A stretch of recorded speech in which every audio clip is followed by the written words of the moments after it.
Hello everyone, this is tutorial 11 of Math 2000. Today I have 3 questions to go over, so let's jump right in. Question 1.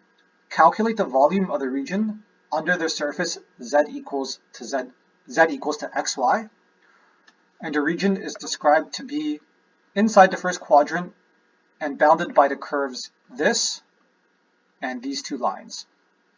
So the first thing we will do is we will figure out what the region is. So I'm going to call it region R.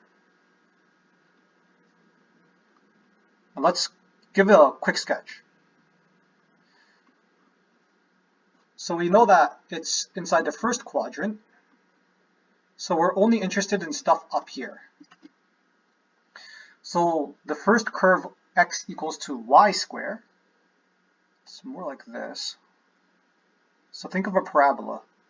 I mean, it is a parabola, we just tilted it. Okay. And then x equals to 4, so something like, and then solid line here, and then dotted line. And the third one is y equals to 0, which is just this part of the x-axis. So let's write it in. So it's going to be x equals to 4, x equals to y squared, and this blue portion, that's y equals to 0. So what's this region R? This region R are all ordered pairs xy such that, so I'm going to use horizontal strips.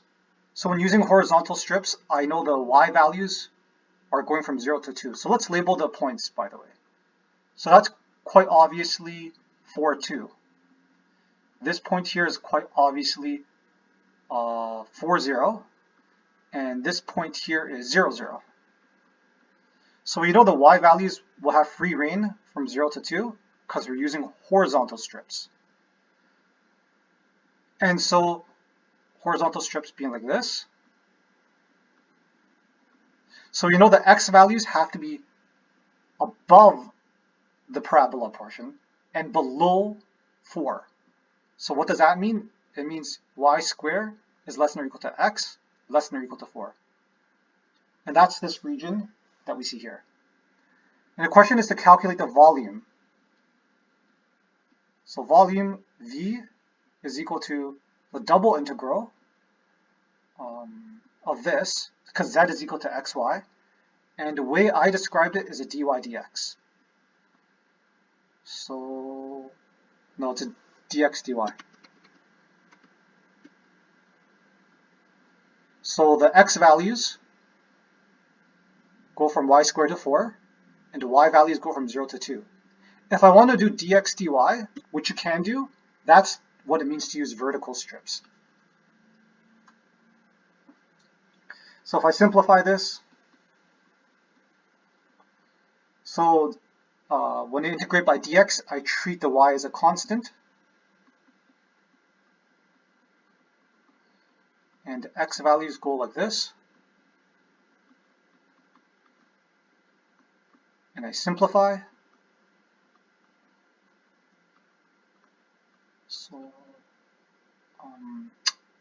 x equals 4, square it. X equals y squared, and then square it. And you can simplify this one.